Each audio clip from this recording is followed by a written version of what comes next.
जय शेतकरी मित्रांनो, स्वागत आहे आपल्या सगळ्यांचं आपलं आवडतं यूट्यूब चॅनल कृषी सेवक मध्ये।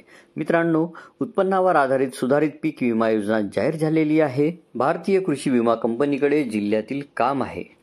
मित्रांनो, जर चॅनलवर नवीन असाल तर कृपया आमचे चॅनल सबस्क्राइब करा, लाईक करा व शेअर अवश्य करा, जेणेकरून नवीन व्हिडिओ शेतीविषयक माहिती तुमच्यापर्यंत सर्वात आधी पोहोचेल। मित्रांनो, जिल्हास्तरीय आढावा समिती याचं निरीक्षण करणार आहे। खरीप व रब्बी हंगामाच्या वेळी कृषी विभागाच्या वतीने कृषी विषयक परिस्थितीचे सूक्ष्म निरीक्षण आणि संनियंत्रण करण्यासाठी जिल्हास्तरीय आढावा समिती गठीत केली जाणार आहे।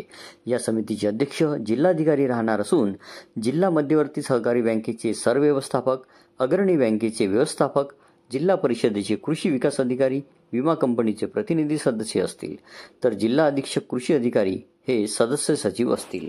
पिकाच्या उत्पन्नाची आकडेवारी कृषी विभागाला अचूक व वेळेवर उपलब्ध होण्यासाठी पीक कापणी प्रयोगांचे नियोजन व अंमलबजावणी आणि पर्यवेक्षणासाठी सुकाणू समिती स्थापन केली जाणार आहे।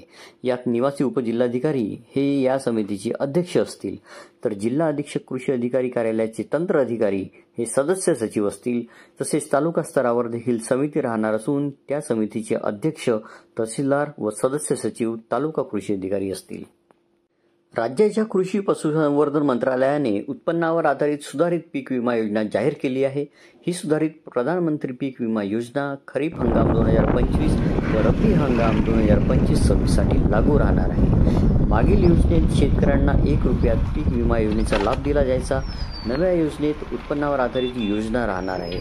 नैसर्गिक आपत्ती, कीड आणि रोग सारख्या प्रतिकूल परिस्थितीमध्ये पिकांचे नुकसान झाल्यास शेतकऱ्यांना विमा संरक्षण देणे, पिकांच्या नुकसानीची अत्यंत कठीण परिस्थितीत शेतकऱ्यांचे आर्थिक स्थैर्य राखणे, शेतकऱ्यांना नाविन्यपूर्ण व सुधारित मशागतीची तंत्रज्ञान व सामग्री वापरण्यास प्रोत्साहन देणे, कृषी क्षेत्रासाठी पतपुरवठ्यात सातत्य राखणे हे या योजनेचे उद्दिष्ट आहे।